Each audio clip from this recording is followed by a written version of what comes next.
What's up, everybody? Today I'm going to be showing you all of the Super Nintendo games that I have and tell you all the significance behind every single one, and yeah, just show off my collection here. So let's get to it, get this box off, and we'll start. So first one up, we've got Pilotwings, and I remember getting this at a store called Grandpa's or Grandpa Pigeons in town before they went out of business. And this was $5, I think, on clearance. And I remember my dad buying it, and I had no idea what it was. I thought it was like a baseball game or something because the font here kind of looks like a baseball team's logo or name or whatever. But when I popped it in, I started playing it. Oh man, I fell in love with it. And this is one of the games that I spent so much time in getting aggravated, dying or not getting enough points to get to the next level of either skydiving or light plane flying or paragliding or whatever. So yeah, in this game you have to basically work your way up from a novice to a professional pilot with various aircrafts and jumping out of planes and stuff like that. It's a really great and fun game. But there we have it, Pilotwings. Next up, we've got Zelda, A Link to the Past. I have played this quite a bit, but I do have to confess that I really didn't play this as much as a lot of other people have so many nostalgic memories with this. I played this far later. After playing Ocarina of Time, I actually bought this and played it. And I was like, it's decent, but after playing Ocarina of Time, you really can't go back. But yeah, still a good, solid game. And next, we've got Killer Instinct. I've got 2 copies of this. I don't know how that happened, but I've got 2 copies of Killer Instinct, and I remember we got this for Christmas, me and my brother, of 1995, and the game came with the CD that had, like, the entire soundtrack from the video game, and every song on that was just, like, really great. Like, it could have been sold on its own as an actual CD and not just a giveaway that came with the game. But Killer Instinct was fun in the way that it was an arcade game that was meant for the Nintendo 64, but as the Nintendo 64 got delayed and delayed, they decided to port the Killer Instinct that was going to be for Nintendo 64 onto a Super Nintendo cartridge, but the graphics were dumbed down and everything else, as you would see when you play it compared to the arcade version, but still a very, very good game. A lot of the music from this game really hits a nostalgic note for me. But yeah, there we go. Next, we've got Nickelodeon Guts. I think I got this for my birthday, and boy, oh boy, was I disappointed when I actually played this game and realized when you get to the aggro crag, it's nothing like the TV show. It's like a side-scrolling platformer, and trying to get a basketball hoop shot or anything in the mini games to work your way up to climb the aggro crag, it was almost impossible to try to do anything and score anything. But regardless, after just playing it and getting so pissed off all the time, you kind of did get the hang of it, and yeah, it was decent. I do want to actually make a video where I play this game, so look out for that in the future, because I am actually excited to get back to this, because even though it was very irritating, I know it has a lot of great memories tied to it as well. Here is another legendary game, Star Fox with the Super FX chip. This brought gaming to a whole new level, as Star Fox was the first game with the Super FX chip, and the chip made the game have somewhat 3D-ish graphics. It really kind of boosted what the Super Nintendo could do with the chip inside these cartridges. There were only a few games made that had the Super FX chip, but Star Fox was the first one, and it was fun. I remember a buddy of mine down the street had this, and he just loved the game. I wound up getting it years later, after all the hype died down, and I played it. I'm like, yeah, it's a fun game. But yeah, that's what I remember most, is like everybody fascinated by it because of the 3D-ish graphics. So, Star Fox. Here is another fighting game. It's Samurai Showdown by SNK.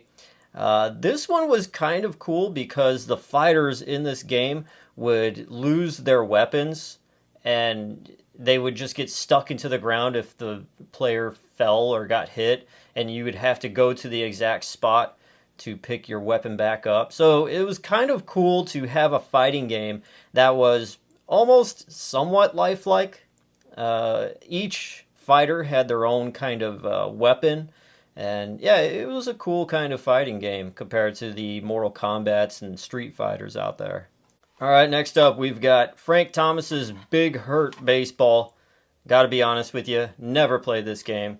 I think I got it for like 50 cents at some store, so that's why I got it. Hastings, to be exact. So, yeah. Here is another Hastings buy. Got this for probably 50 cents too. It is NHL 96. Now here is a true classic made by Rare, Donkey Kong Country. This one was very innovative, much like the Star Fox, where they used 3D graphics, and this was on the cusp of the Super Nintendo being phased out and the Nintendo 64 being phased in, and they used like a lot of like really advanced graphics to make this game and put it on a Super Nintendo cartridge. This is a stone cold classic, and it's generated so many sequels since then. But here is the original Donkey Kong Country, 10 out of 10. Here we've got Street Fighter 2 Turbo. Not just 2, it's Turbo. I really don't know the difference, but apparently there are a lot of different versions of Street Fighter 2. Yeah, this was one of them. There was a lot of cool things about this besides it being just a fighting game, because there were little bonus stages where you could beat up a car or beat up a crate, I think, or something. I remember beating up the car a lot, and I always remember using Sagat the most because he was like the really tall guy and his kicks were just insane. Sagat shouldn't have been a player because he was just very OP. Another thing is this scene right here depicts E. Honda in the bathroom. So they're fighting in the bathroom. I never understood how a fight broke out in the bathroom, but whatever. Here we've got Wario's Woods for the Super Nintendo. There is an NES version, which I remember playing the NES version a lot more, simply because, now this is years later after this game came out, but the game Animal Crossing on GameCube, you were able to play regular or NES games in that game, and one of them was Wario's Woods, and that's how I discovered Wario's Woods, was on Animal Crossing. And I remember getting so addicted to it that I showed a few of my friends, and we would just play Wario's Woods for hours. We would put Wario's Woods or the TV on mute, and then we just have conversations or listen to music, and just like hours would pass playing Wario's Woods. Now Wario's Woods is kind of like a puzzle game. It's addicting. It's kind of like Tetris, but it could just last forever and ever. All right, next up we got Super Mario Kart. This game, enough said. It's a classic. It started a series of games. Still to this day, there are Mario Kart games coming out to the Switch and everything else. But this one is the one that started it all. And I like using the Koopa Troopa more than any other player in here. I don't know why. I think I just like how his kart handles more than any of the other guys here. This is Donkey Kong Jr., I think, because he is wearing the white tank top there. I like the music. I love all the levels. Something about the serene background, too. When you just look off away from the track and just into the distance, you see the green mountains and everything. There's just something about it makes me daydream that I would like to move out into those background mountains and just, I don't know, start a farm or something. But Super Mario Kart, really great game.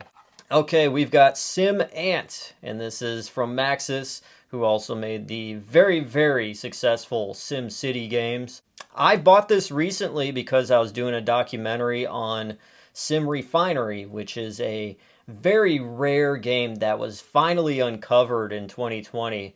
Maxis made it for Chevron, the oil company. It was made specifically for that company, and it just never got released outside of the company until it was dumped onto the web archive, and I did a whole documentary about it. And what I wanted to do is also present some other sim games. So I bought this game off eBay for like 30 bucks just to have maybe 10 seconds or 30 seconds of the game featured in the documentary. And yeah, so that's how I wound up getting this game. Kind of know how to figure it out, but it's still kind of a mystery to me. And here we've got SimCity. I made a whole video about how I was introduced to this game. It's actually very heartwarming. I'll link it into the description down below. But in a nutshell, I moved to another town, and a buddy that I had that was a neighbor, he brought over his Super Nintendo because he was done playing with it. And SimCity was one of the few games that he had.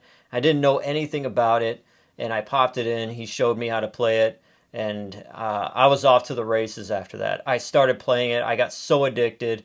Thank you, Dennis, still once again for introducing me to SimCity.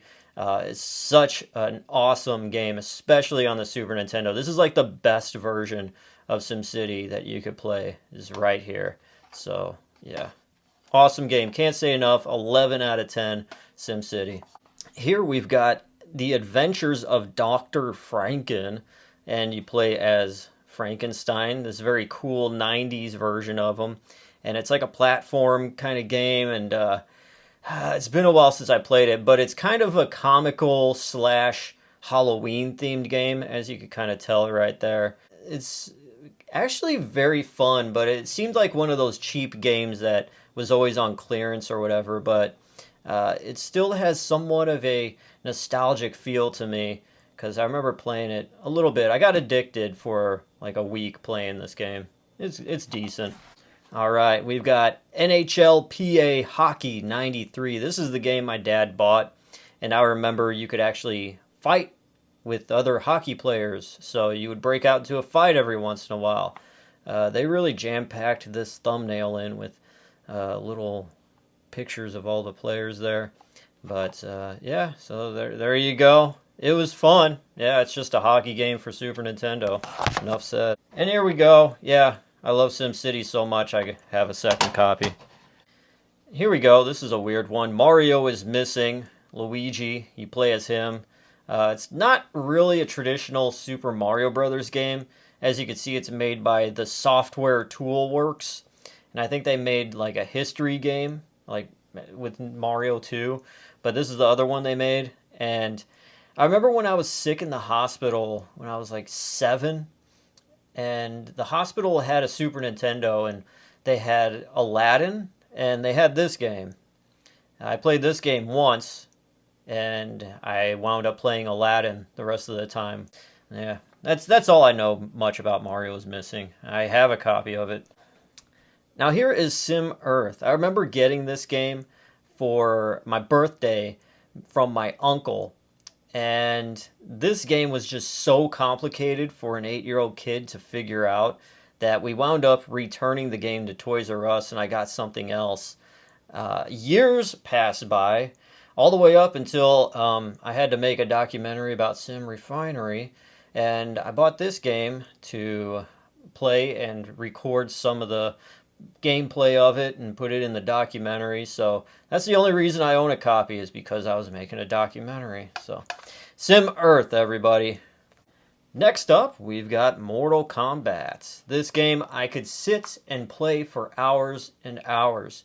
I don't know why, but I do have kind of a love for this first version compared to 2 or 3 or Ultimate, whatever, because even though the player list, the character list is very limited, it kind of lets you use your imagination and make up storylines in your head as you played this. Mortal Kombat 2, 3, they really kind of reached out and got larger and larger and got kind of silly, but this first one is just a solid game. I like Mortal Kombat 2 and 3 as well, but something about this game is just like very pure. Next is another Hastings buy. Got this for $2, I think. Dragon, the Bruce Lee story. I tried to play this a little bit. The story is, I think his wife gets killed, and then he goes on like a revenge kind of quest. I think that's what it is from what I remember. But it was decent from what I did play from it, but besides that, nah.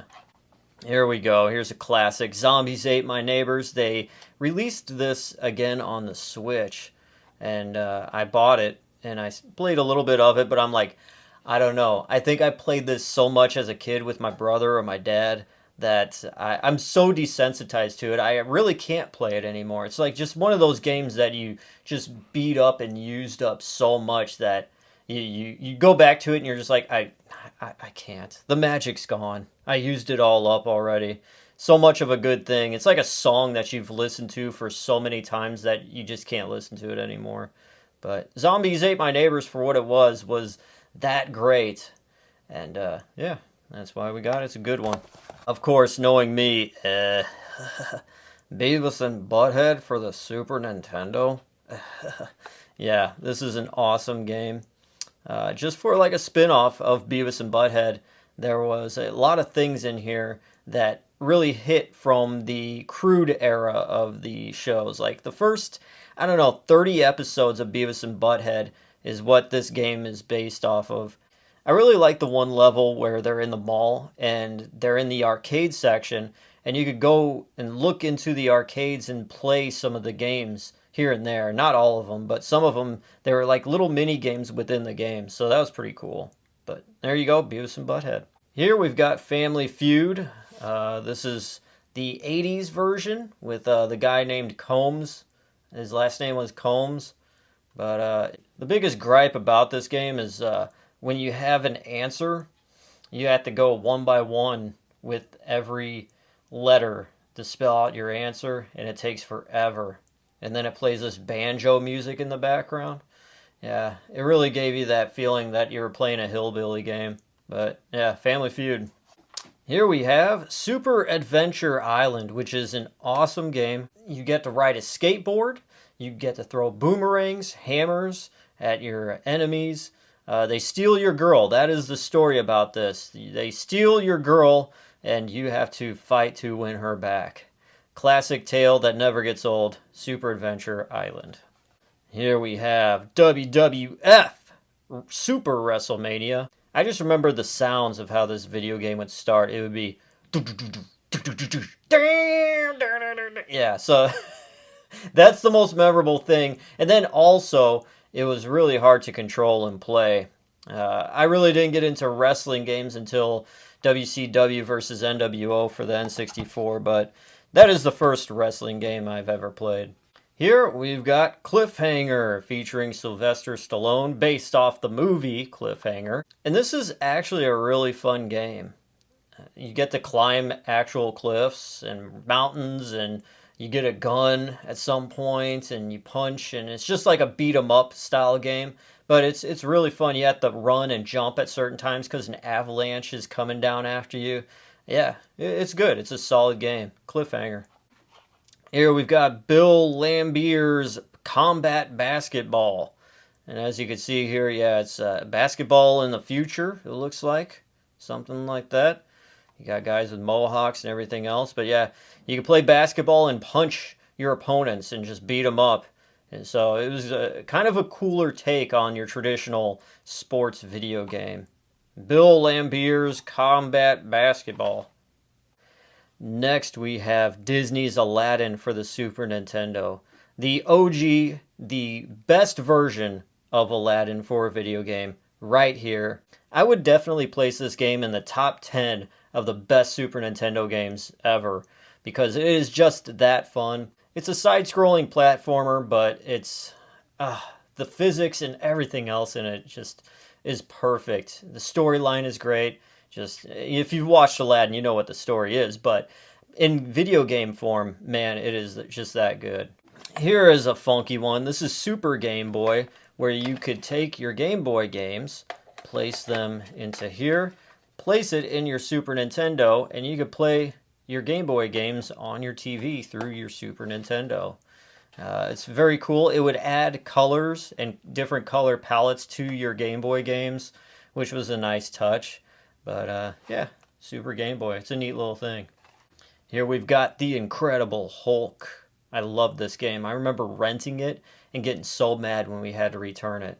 So I wound up buying it later on as a grown-up and played it again. The music soundtrack in this is perfect. It is off the charts. It is so good. The little feature when you play as the Hulk and you get hit too many times, you will fall down and you will shrink into Bruce Banner. And then Bruce Banner is just this weak guy with like a gun that has 2 or 3 shots and then he's dead.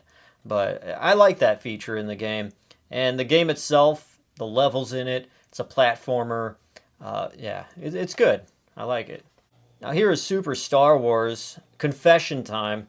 This is a buddy of mine's game that he let me borrow, and I just never gave it back because I forgot, he forgot, we don't talk to each other, haven't talked to each other in probably 10 years, and it's in my possession now, but I haven't forgotten, so if he ever does ask, I'll give it back to him.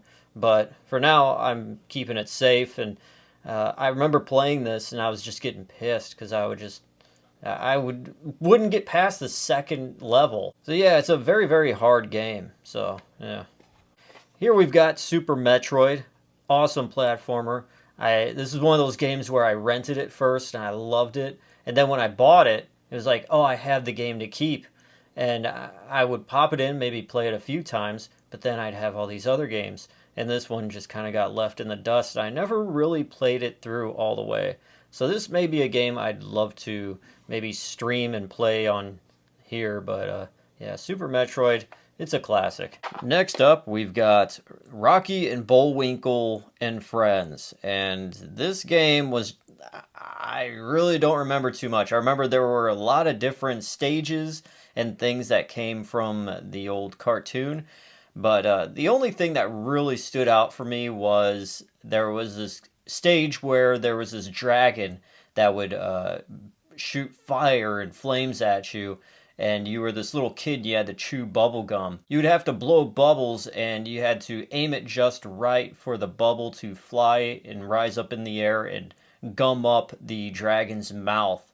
And I don't know, after you did that 3 times, you defeated the dragon, but besides that, yeah, there really wasn't much else about this game I can remember. But there you go.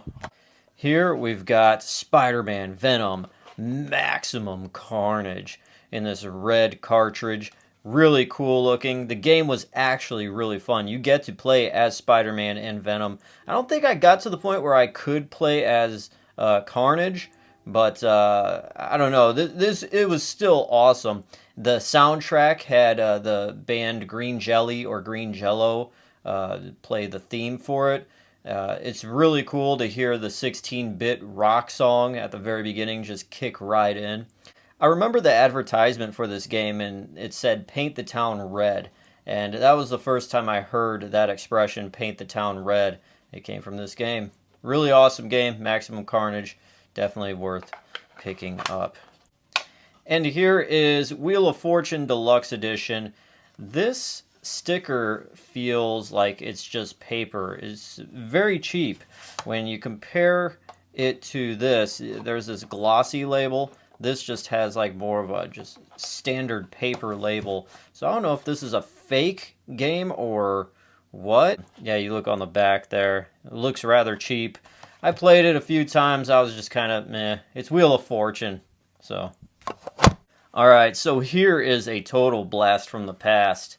It's from Blockbuster Video. It was originally a rental game, but you know, towards the end of its life cycle, they sell off the old rental games, and that's how I acquired this. It's Terminator 2 Judgment Day, and this is actually a really cool game. Didn't get too far in it, but there are a lot of different stages with it. You get to ride the motorcycle, even though it's like a top-down type of level in that, and you play as Arnold in the game. Yeah, I need to play through this game. Maybe I'll do that for a video. There's a lot of games here I want to do videos on. And also I want to show you just some of the remnants left behind from the Blockbuster Video store. Be a friend. Rewind when you reach the end. Wow, what a difference. Blockbuster Video. That's too much. It should just be kind, rewind. Keep it at that. They were trying too hard with that one. Hey man, hey, you got the new Madden? Oh yeah, dude, I got the new Madden. It's John Madden Football 93. I played this a little bit. This was one of my dad's buys, and he played it with his buddies. But yeah, it's a football game. It's Madden, so you can't go wrong with that. Here's another one of my dad's buys. It's Hardball 3. I can honestly say I never played this game in my entire life, so I have no idea. Besides it being a baseball game, it's made by Sport Accolade. Okay. All right. Next up, we've got Super Tennis. And this is another one of those Grandpa's Stores buys for $5. But don't be mistaken by the simple little image here. This is a really, really fun, addicting, and awesome game. This has a lot of like little cutscenes and music in it that just blasts you into what feels like a Daytona Beach 91 spring break type of feel. That's the best way I can describe it. But yeah, this is a fun game, just hitting the ball back and forth. I don't even really like tennis, but I love this game. So, Super Tennis, awesome. And here we have The Rocketeer, which is based off of the movie from the early 90s. And I remember the first stage of this, you're in a plane and you just fly back and forth, and you got to hit it just right to turn your plane just right around these posts, I think. It's been a while since I played it, but that's what I vaguely remember from this game. Not much else. So, with that being said, it wasn't that fun. And going along the lines of movie video games, here is Jurassic Park. Now, I remember renting this, and then I remember buying this game later on, and I never played it once I bought it. It's kind of like that whole thing when you finally catch something you've been desiring, and then you don't care once you get it. That's what it was with Jurassic Park, because I remember renting it. It was fun, kind of difficult to navigate because you play as Alan Grant from a top-down perspective. I remember the music at the beginning level was really good. That's what I remember most. But yeah, Jurassic Park. Here we have one of the very first Super Nintendo games made. Actually, F-Zero was made to demonstrate the power of the Super Nintendo at one of the Nintendo shows way back in the 90s. And yeah, so it's like a futuristic racer type of thing. You see Captain Falcon right there, and he went off to become a fighter in Super Smash Brothers games. But yeah, it's a classic. There's a few newer games based off of the original here, but this is the original. Very innovative for its time, and it was fun for what it was. Here's one of the buys my dad got. It's Williams Arcade's Greatest Hits. And there is Robotron right there. We got Joust, Sinistar, I think, Defender 2, and Defender. My dad just loves playing Defender because it takes him back to the 80s when he'd go and arcades and just, feed everything quarters, which I really wish I could have been there, in the arcades heyday. I grew up in the 90s. I remember arcades here and there. Aladdin's Castle was at the mall, but I was still pretty small to go in there on my own and play. So by the time I was a teenager, they went out of business, so that sucked. But my dad bought this. He was wanting to, I guess, reminisce playing Defender at the arcade. So there you go. Another one of my dad's buys, Speed Racer. He loved Speed Racer. You drive in the car, which was really fun. You got to do some oil slicks, shoot that out of the back of the car, jump the car. It was pretty fun, but kind of a pain in the butt to try to control the car. So, it is what it was.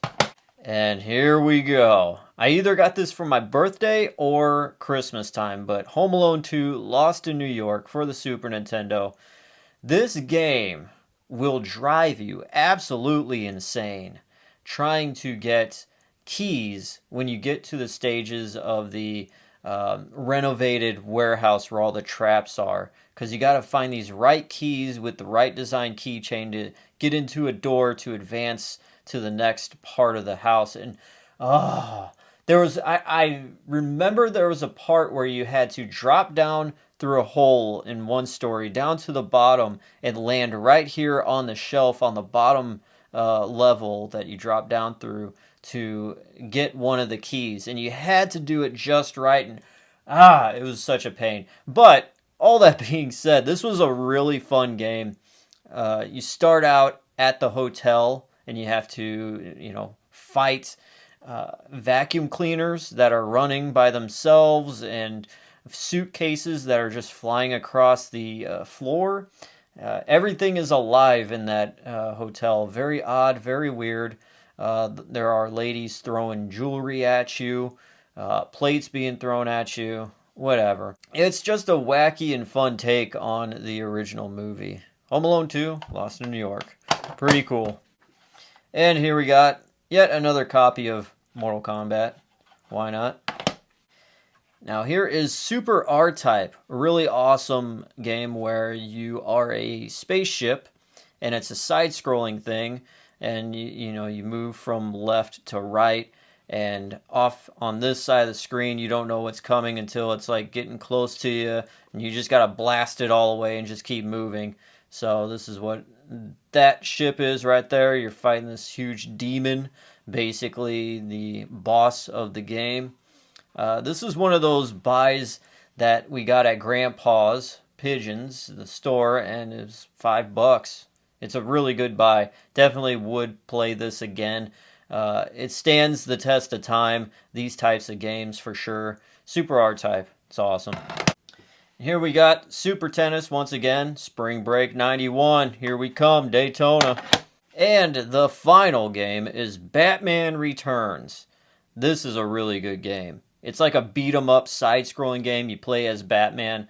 There's a stage or two where you are actually in the Batmobile and you do drive it, but don't get your hopes up. It's not that cool. The funnest part is basically beating everybody up because you are Batman and you're just so awesome.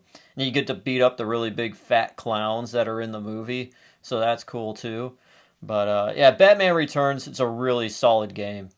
So anyways, there you guys go. That is my collection of my Super Nintendo games. I know I have Super Mario World and Mortal Kombat 2 and 3 somewhere.